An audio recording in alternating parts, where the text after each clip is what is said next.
spite of how I look, today was a really great day. I'm just tired now. It's been a long day. But today was a great day because I got to go to the podiatrist. I don't know if you saw my short.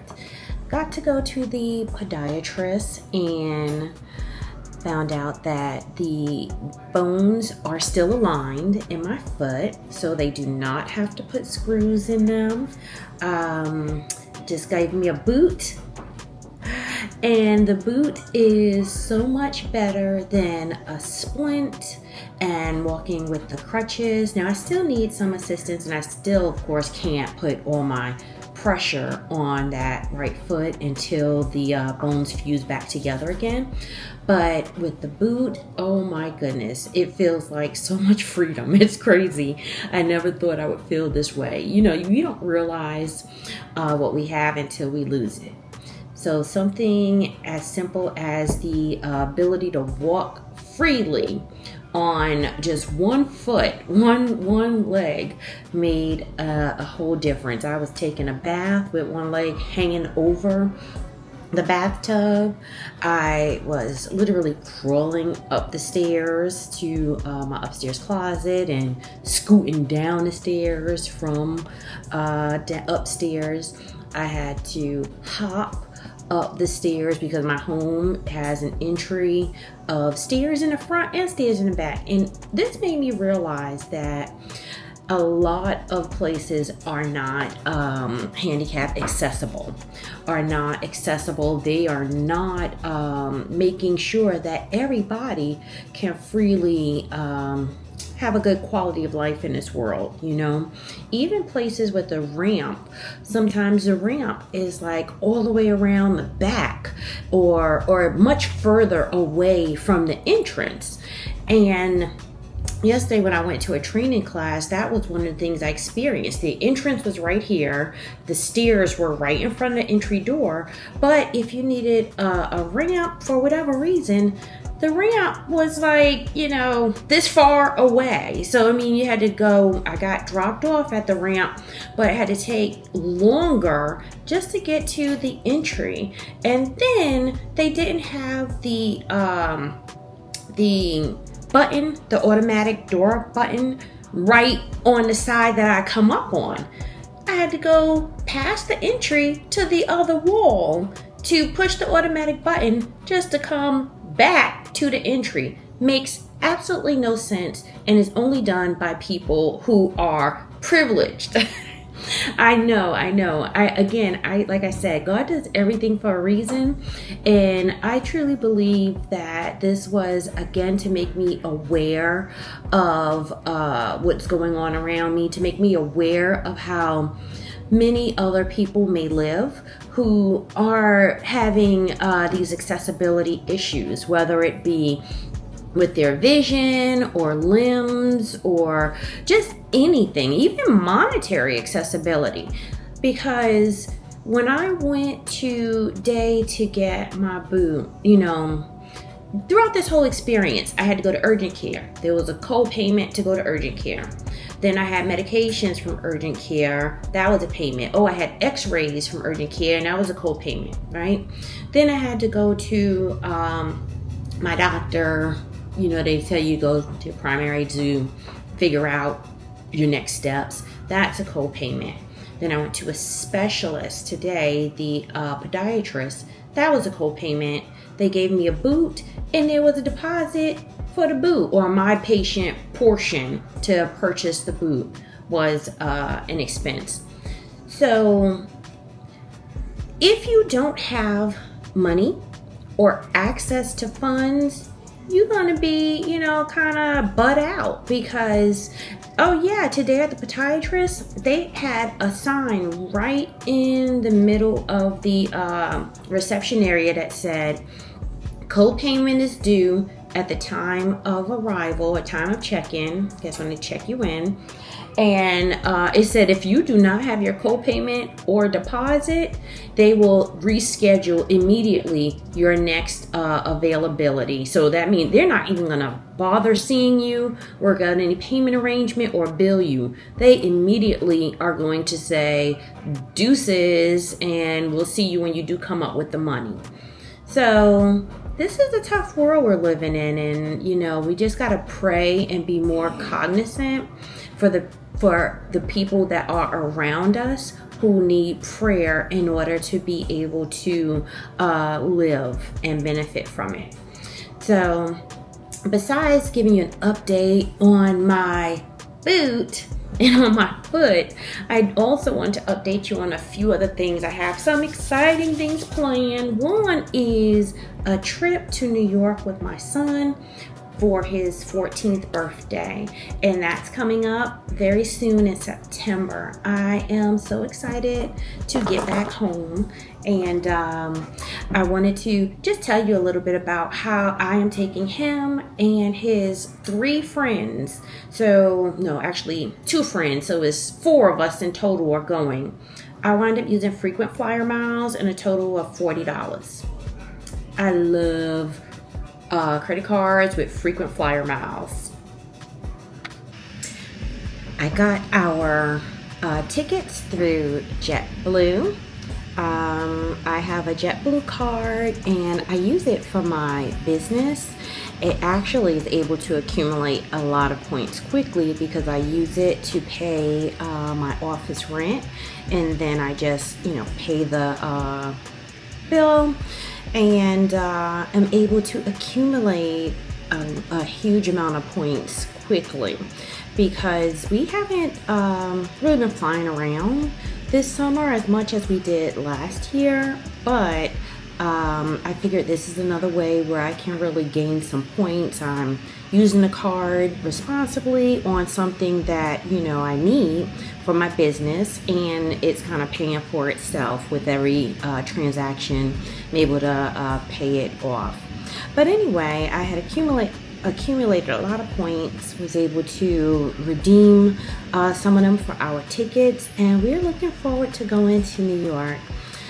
Some of the things on my list that I want to take these boys to, because the boys have never been in New York. See, Noah was born in Georgia, born in Atlanta. The girls that I have, they're from New York, and actually one is back there, so we're hoping to see her while we visit. We're gonna visit my aunt in Long Island and actually stay with her. But then I want to go to the Highland Park, which is, I looked it up, and as it's described, it's like a large park over the city in Manhattan. So I'm really curious to see how they were able to build that. Also, Noah would love to walk from over the Brooklyn Bridge. He's done that before with me, but his friends haven't. So he wants us to take them on a journey from Brooklyn to Manhattan, walking over the Brooklyn Bridge. I'm hoping they could appreciate that and not just be like, this is just a long walk.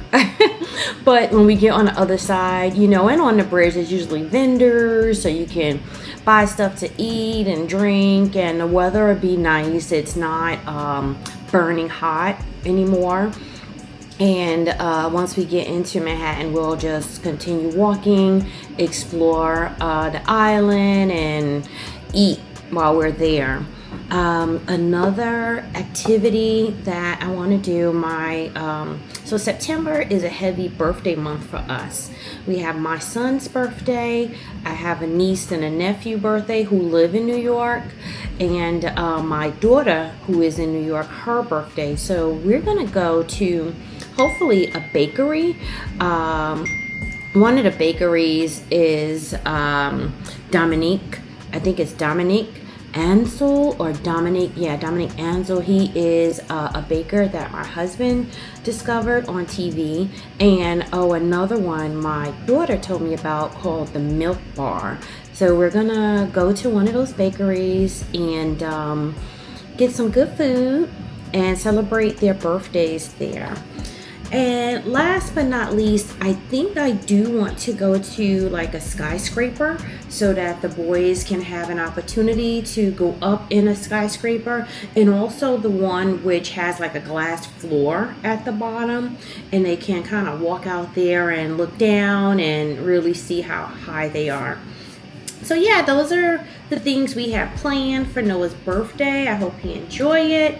It's more of an experience this time, opposed to doing something like a large birthday party or a main event, or something that we usually would have. This one is going to be more of an experience. It's a limited experience because I can only take a few kiddos, but it's still going to be a cool experience. So that's what I am preparing for now that I have the boot on. I am certain to still have a fun time. Today I did get some additional candles, so I got to update my yoga website, and I just opened the candles that I resell on the website and at my yoga classes on Friday. They are a Yo Soy candle, and I love these candles because not only are they long lasting and burn clean because they're soy, but they have beautiful affirmations on it. I don't know if you can see this, but it says, "I am resilient." And this is a peppermint and eucalyptus flavor. They burn 15 to 20 hours. And I tell you, they burn all the way down to the end. There's no candle left in these containers. So I've been supporting this brand and this business for, I don't know, over 5-6 years. And they're in Portland, Oregon. And they're wonderful. They're a wonderful small business. I love their candles. Actually, I had her personalize candles for me for my wedding, and these were my giveaways to people. A scent that's Frank and I favorite. So another one that came today is I Am Abundant, and this is a cinnamon bourbon vanilla. It just smells fabulous. You can smell the complex mixture of cinnamon, bourbon, and vanilla. And they're not overpowering when you burn them. They just light up the entire house. And so yeah, I'm going to update what's available on my yoga website so that I can get some new orders, get these out, and also take them to my class tomorrow. Even though my foot is down, this one is beautiful. It says I Am Open, and it's grapefruit and lemongrass. I might have to keep one of these. But yeah, although my foot is kind of messed up, I've still been holding my yoga in the park.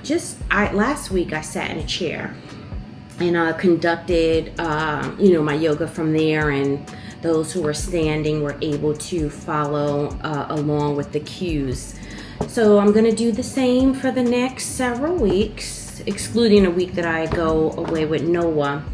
But for the month of September, which is pretty much the remainder of the time we're going to have yoga in the park, but I will be operating from my chair, which is pretty chill, and I love it. It challenges me, though. It challenges me to make sure I know, one, my left and my right, because I'm not actually doing it with them. If I say raise your right arm, I usually try to mirror the students. So this challenged me to be in a chair and kind of imagining and seeing myself do the asanas as I instruct them to do it, and making sure we're on the same foot, so to speak. So as I transition to the other foot, I'm not getting all jumbled up with my words. So that's a challenge for me. Since usually many of my classes are for beginner yogis, I'm often, on the ground showing and modeling the poses. So this time, not modeling, just verbally cueing. I love the challenge though. So another thing I wanted to share with you is that something very funny. Those who know me probably gonna be like, wait, what? So one of the things I am looking to do is get a dog. I know it's very weird, but get a dog. So why this is weird is, for those who don't know, we had a dog. I had a dog for about 12 years, a Labrador Retriever, Golden Lab, and the dog name was CJ. And the dog was huge. It was like another person in the house, and it shed a lot. And it was a lot of work for me. It was a lot of work being in the house with it. It was a lot of work for me. It was difficult to walk the dog. And my kids were all little. So I was like, I don't like dogs. I don't want a dog. I am good without a dog. Fast forward, I've been without a dog now for about 10 years. I've been without a dog now for 10 years. Yep, since 2014, 2015, so 9 years. And I'm 9 years older. My kids are 9 years older, and as I told you, some don't even live with me anymore. And my son and my husband, who are not as affectionate as I am. I love to show affection, to speak affection, to shower affection, and those two kind of be like, yeah, I'm good with everything. So I realized that I was craving something, right? And I was just thinking, maybe if I get a little dog, and not only get a little dog, but actually get it trained. That was one of the other problems with the last dog. He didn't get trained, and so it's very difficult to manage an untrained animal. and yeah, you may say, well, you could have trained it later in life, but it was just very difficult to live with that dog. And I say he was my ex-husband's responsibility, so I always kind of blamed on my ex-husband, like, you didn't train that dog, because I was too busy taking care of my kids, my businesses, and our home. And that was something that I was like, that was part of the deal. You want a dog, you have to manage the dog and do it. But he didn't train it, so that made it more difficult for me. And that also formed my opinion on dogs, in addition to the shedding of the hair, the fur all over the place. So then I discovered all of these new hybrid dogs, the Maltipoos, the Bichon poos, the Cavapoos, and any of those poos with the poodles, because they don't shed. And I want a real little one. Well, not like a toy one that really just stay that small and don't bark. I want it small, when I get it, but it can grow to, I think, about 10 pounds. I wanted to get, about 10 pounds.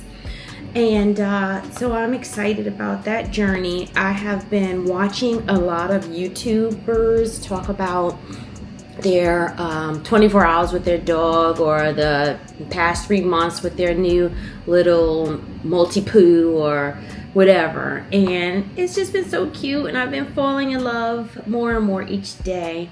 And I'm gradually preparing my husband and my son for that. I'm thinking I want one in December, because that'll give us time to kind of readjust our home. It'll give me some time to accumulate the items that a new dog would need, and kind of change our mindset to love this new little baby that's coming into our house and into my life. And I'm so excited about it because I'm looking forward to all the love that it will give me and the cuddling that I'll be able to do with it, knowing that it will be a challenge. So that's why I drafted some friends. I drafted my sister and my best friend Geraldine to be aunties, so that they can fill in for me.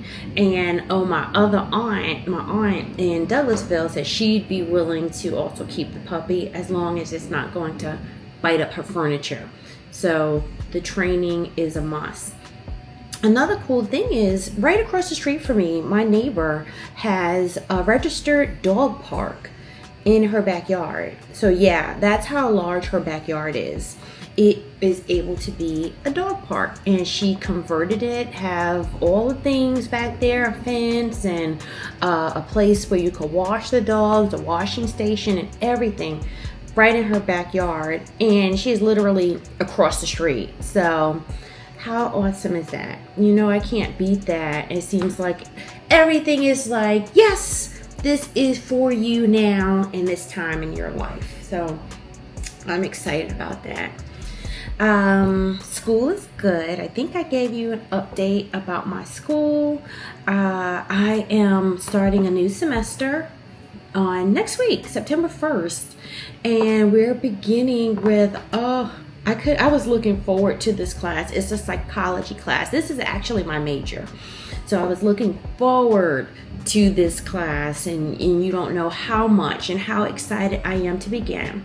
So I am going to jump off with you. I have to call my mentor just to speak with him and make sure all of my classes are ready and aligned for me to go ahead and jump on and begin my coursework on September 1st. So I will check in with you again. Oh, tonight Noah has a football game. I'll try to get some footage from that just to show you what's going on and where we will be going. And now I no longer need to hop along, but I'll be able to kind of teeter along. Anyway, have a good day. Talk to you later. Bye.